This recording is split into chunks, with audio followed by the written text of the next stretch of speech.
आदाब, मैं हूं मुमताज आलम रिजवी और इस वक्त मैं बात करूंगा वक्फ अमेंडमेंट बिल 2024 की, जिसको लेकर के एक जंग छिड़ी हुई है।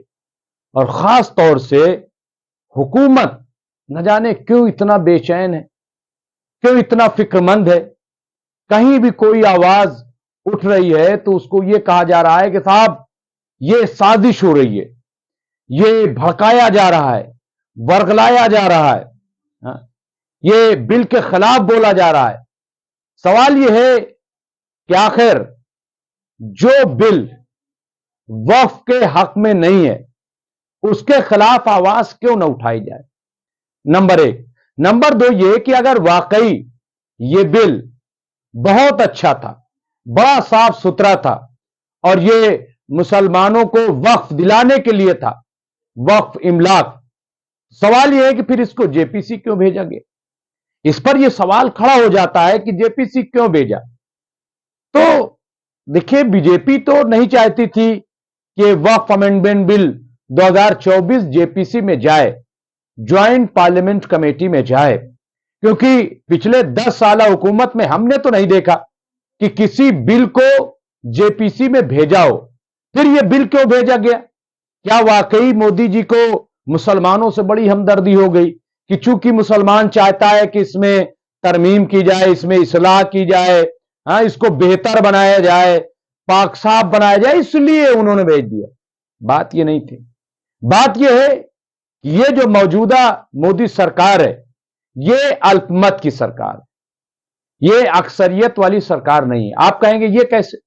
वो ऐसे कि 2014 में जब मोदी जी की सरकार आई थी तो बीजेपी को 282 सीट मिली थी और वो पूर्ण बहुमत की सरकार थी, जिसको हम कह लें।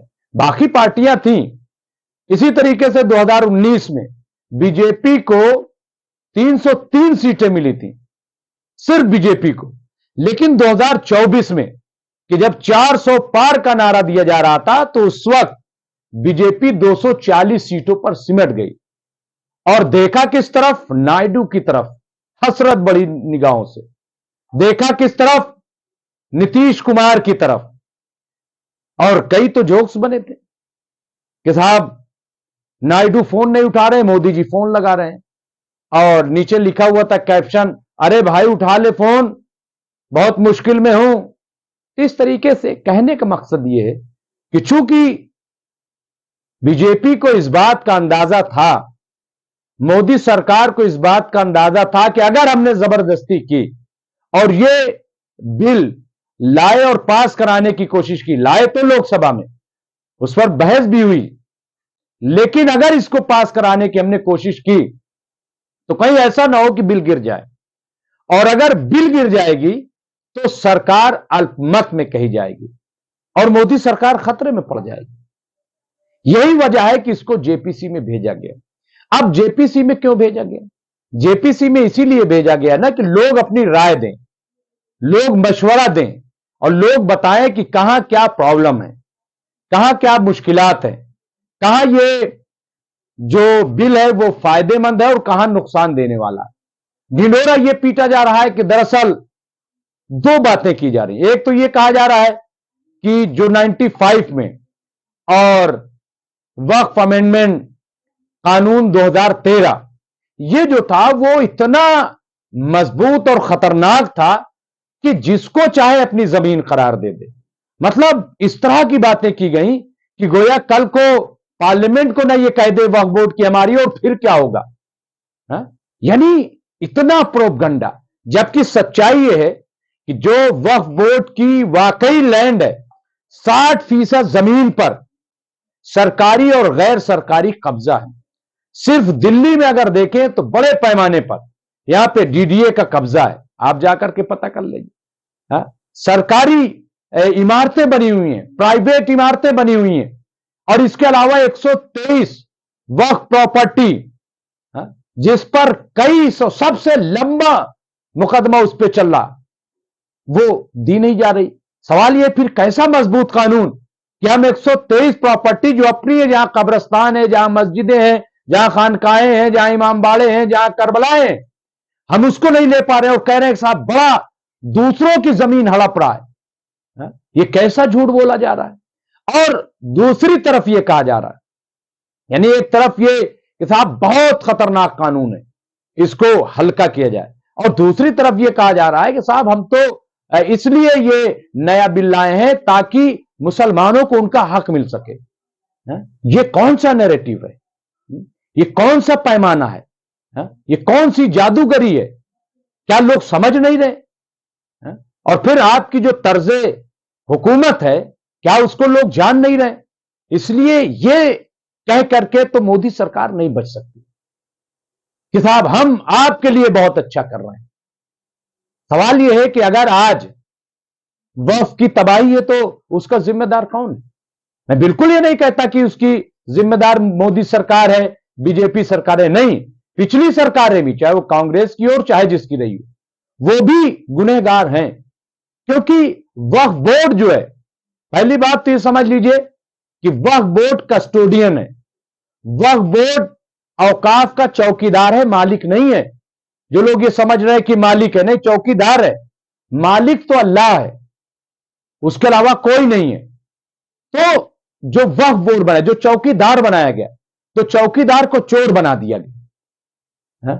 ऐसे ऐसे लोग वहां बिठाले गए कि जो चोरियां करते रहे, जो औकाफ के कागजात को फाड़ते रहे और बेचते रहे, और कभी भी वक्फ को डेवलप नहीं किया, कभी भी वक्फ को इंप्रूव नहीं किया। और उसकी एक छोटी सी मिसाल मैंने अभी दी थी। मैंने कहा कि आप देखिए कि सुप्रीम कोर्ट का एक फैसला आया बाबरी मस्जिद के ताल्लुक से, अयोध्या में भव्य राम मंदिर बनाया जाए, और इसके अलावा 5 एकड़ जमीन दी गई कि यहां मस्जिद आप बना दीजिए। आप बताइए, भव्य राम मंदिर तो बन गया उसी मुद्दत में, लेकिन क्या वजह है कि अभी तक मस्जिद नहीं बन पाई? शायद जमीन भी अभी नहीं मिल पाई, या क्या है, क्यों ऐसा हो रहा है? तो कौन जिम्मेदार है इसका? मुसलमान जिम्मेदार है क्या, कि सरकार और वक्फ बोर्ड जिम्मेदार है? कहां वक्फ बोर्ड है? क्यों वक्फ बोर्ड सो रहा है?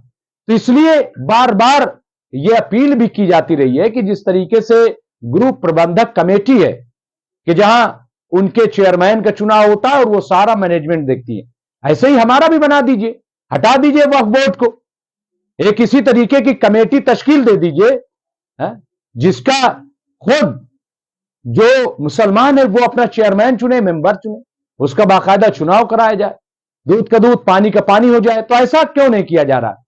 तो अब बड़ा मसला हो गया। अभी जाकिर नायक बोल रहा है, जाकिर नायक, भाई जाकिर नायक क्यों बोल रहा है? उसको बोलने का कोई हक ही नहीं है। और अगर बोलना है और इतना दम है और मुसलमानों से इतना प्यार है, तो आए हिंदुस्तान और जेपीसी में जाए और उसके सामने अपनी बात रखे। लेकिन बिला वजह का बयानबाजी, उससे कोई फायदा होने वाला नहीं। और मैं ये कह रहा हूं कि मुसलमानों को भी जहां जहां वो हैं, बिला वजह की बयानबाजी न करें, जेपीसी में जाएं जहां पे चीज ऑन रिकॉर्ड होगी। इससे पहले भी आपने बहुत मूवमेंट चलाया, उसका नतीजा क्या हुआ? तो इसलिए सोच समझ कर मूवमेंट चलाया जाए। रेफरेंडम नहीं हो रहा है यहां पे। क्या आप गली कूचे में लिए माइक फिर रहे हैं, उससे फायदा क्या होगा? क्या आपके पास ही माइक है क्या? आपके पास तो सिर्फ माइक नहीं है। अगर आप कहेंगे साहब उसको दीजिए, तो दूसरी कौमें भी तो हैं, तो भी सामने आएंगे कि हमें दीजिए, फिर क्या होगा? इसलिए जब एक जेपीसी बनी हुई है, कमेटी बनी हुई, तो वहां पे जाएं और अपनी राय दर्ज कराएं। क्यूआर कोड है, हां, उसमें जरूर आप दीजिए, आप मेल कीजिए, आप सदर जमहूरिया को और प्रधानमंत्री वजीर आजम को आप खत लिखिए, मेल कीजिए आप ज्यादा से ज्यादा। तो ये काम आप कीजिए। लेकिन गली कूचे में फिरना, ढोल ताशा बजाना, माइक से ही करना, मैं समझता हूं कि उससे होगा क्या? क्या होगा? सब जान रहे हैं आज आपके माइक की जरूरत नहीं है, सोशल मीडिया है ना। सोशल मीडिया के जरिए एक एक बातें लोगों तक पहुंच रही हैं, लोग अवेयर हो रहे हैं। इसलिए ये तमाशा खड़ा ना कीजिए, इसलिए इस तरीके की बातें मत कीजिए। तो मुझे लग रहा है कि और सरकार को भी देखिए सोचना पड़ेगा कि ज्यादा दिनों तक किसी को भटकाया नहीं जा सकता, किसी को लटकाया नहीं जा सकता। और क्या परेशानी क्या है? अगर आप औकाफ को डेवलप कर देते हैं तो इसका जो फायदा होगा वो क्या सिर्फ मुसलमानों को मिलेगा? क्या नहीं, पूरे मुल्क को मिलेगा। और अगर मुसलमान मुल्क का मुसलमान मजबूत हो जाता है तो क्या इससे भारत मजबूत नहीं होगा क्या? ये कैसी सोच पैदा कर ली है? और अगर मुसलमान कमजोर होगा क्या तो भारत कमजोर नहीं होगा क्या?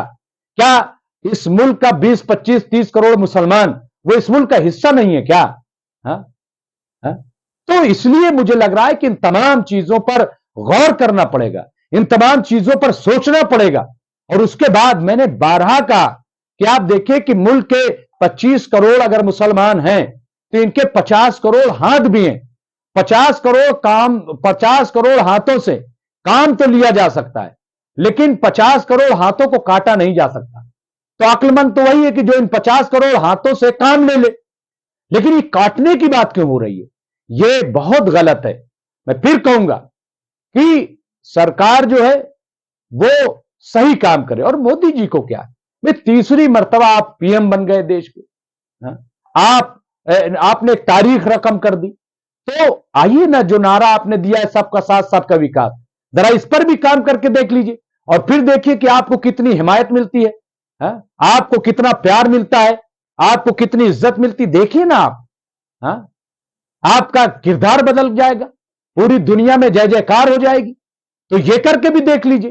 क्यों आप पड़े हुए हैं और क्यों आप सोचते हैं कि इसी लाइन पर चल करके आपकी मकबूलियत होगी? हरगिज नहीं होगी।